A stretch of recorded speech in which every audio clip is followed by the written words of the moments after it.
이시은 씨가 이토록 근육 건강에 힘쓰는 이유는 어머니의 영양 때문이라는데요.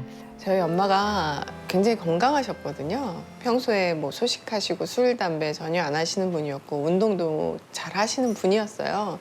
그런데 어느 날 갑자기 한쪽으로 좀 이렇게 치우치시거나 걸으실 때, 보행하실 때, 그리고 약간 치매신가 할 정도로 어눌해지셔가지고 병원에 갔어요. 가서 진단을 받았더니 뇌종양이셨어요. 그렇게 평소에 건강하시던 분이 뇌종양으로 돌아가신 것 때문에 지금도 믿기지가 않아요. 그 뇌종양이 온 이유를 좀 생각하다 보면 우리도 건강하게 생활을 하고 있지만 또 그런 질환이 혹시 오지 않을까 이런 불안한 생각도 들더라고요. 그래서 평소에 조금 더 관리를 해야 된다라는 생각을 더 하고 있고 건강에 굉장히 관심을 많이 갖고 있죠.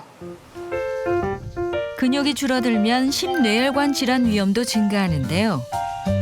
근육 단련을 위해 이시은 씨가 신경 쓰는 마지막 비결, 식단입니다. 혹시 지금 뭐 만드시는 거예요? 제가 요즘 좀 비건으로 해서 먹으려고 하거든요. 그러다 보니까 이 동물성 단백질이 뭐 콜레스테롤 수치도 높이고 아무래도 건강에 좀 안 좋잖아요. 그래서 식물성 단백질로 먹으려고 두부를 좀 이용해서 마파 두부밥 할 거예요. 체중 관리를 위해 포화지방이 들어있는 육류 대신 주로 채식 위주의 식단으로 구상한다는 이시은 씨. 다이어트에 숙적인 변비 걱정도 없고 몸도 가벼워지는 기분이라고 하는데요. 양념장에 필수로 들어가는 것이 있었으니 음식만으로 부족한 단백질을 채워줄 저분자 발효 단백질입니다. 양념장에 넣으면 영양뿐만 아니라 고소한 맛도 배가 된다고 하는데요. 지금 넣은 거는 이 저분자 발효 단백질인데요. 음식으로 단백질을 섭취하는 게 아무래도 조금 부족한 면이 있어요. 그래서 이 저분자 발효 단백질을 음식에 섞어서 이렇게 같이 요리를 하면 필요한 단백질도 채우고 좋은 것 같아요. 저분자 발효 단백질 섭취 시 단백질 분해 효소인 키모트립신이 활성화되어 단백질 소화율이 최대 87.4% 증가합니다.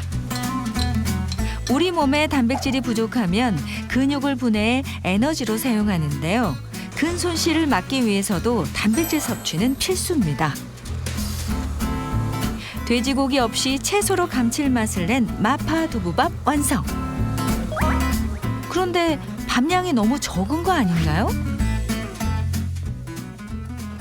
제가 아무래도 배우다 보니까 뭐 식단을 조절하는 것도 있는데 단백질을 좀 충분히 먹으면 포만감이 있어서 뭐 밥을 좀 적게 먹어도 괜찮더라고요.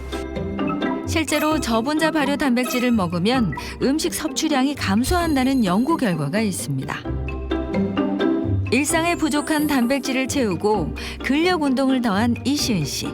작은 변화지만 전에 비해 삶의 질이 훨씬 더 높아졌음을 느낀다는데요.